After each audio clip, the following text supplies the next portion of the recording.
कि कोविड के दौर में भी देखा है।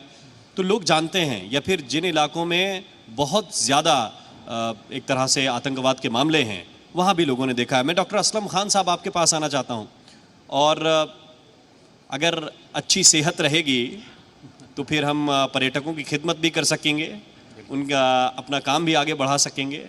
अच्छी सेहत और जिस तरह आप दिख रहे हैं इस उम्र में एकदम यंग, इसका राज क्या है? आयुर्वेद किस तरह मदद करता है लोगों की?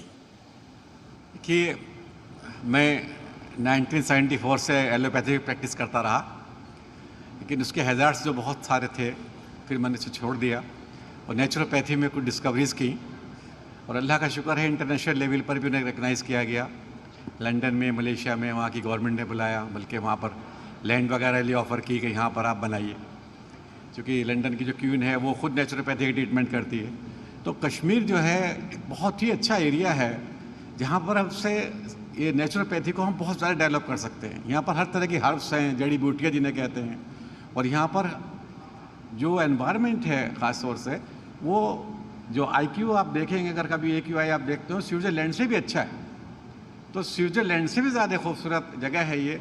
केरला में जो लोग आते हैं बाहर से, हमारे जब मैं यूरोप गया तो वहाँ देखा तो बहुत लोग केरला आते हैं, तो केरला से ज़्यादा फिर कश्मीर में लोग आने लगेंगे, मतलब कि मेडिको टूरिज़्म हो जाएगा ये। तो मेरी ये ख्वाहिश है ख़ास तौर से, जो national medical college internationally recognise किया जा रहा है, और यहाँ आने का मकसद भी यही है कि नेचुरोपैथी को हमारे LG साहब बढ़ावा दें।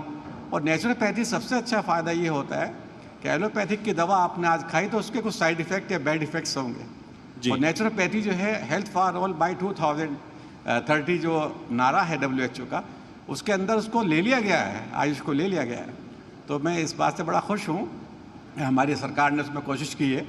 तो अगर हम इस तरफ ध्यान देंगे तो हम बार बार बीमार नहीं होंगे इंशाल्लाह। हमारी जो अब कोविड-19 में जो सबसे बड़ी बात सामने आई है निकल के, वो इम्यूनिटी की आई है। तो इम्यूनिटी हमारी डेवलप होगी तो हम बीमार ही नहीं होंगे। बिल्कुल, कुदरत का कोई सानी नहीं है डॉक्टर साहब। कुदरत ने हमें ऐसी ऐसी चीज़ें दी हैं, अगर हम उनको पहचान लें, उनका इस्तेमाल कर लें, तो हम कभी बीमार ही ना पड़ें मेरे ख्याल से। और आप तो इसमें माहिर हैं, दहाइयों से आप आवाम की खिदमत कर रहे हैं।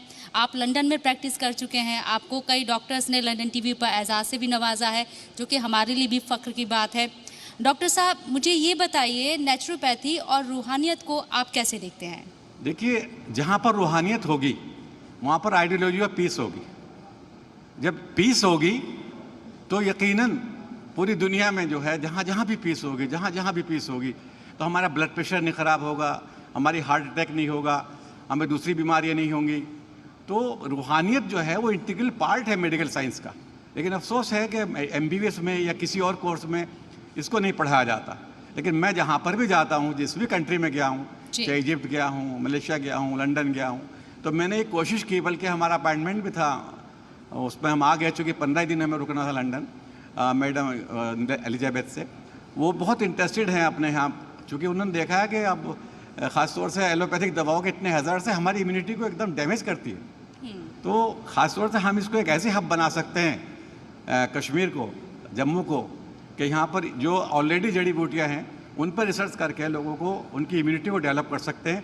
जैसे हमने अपने पिछले 3 सालों में गोल्ड माजून है, सिल्वर माजून, टाइटेनियम माजून, अबरक माजून, मतलब ऐसी चीज़ें बनाई हैं जो पिछले 1000 साल से लोगों को मालूम ही नहीं था इनका।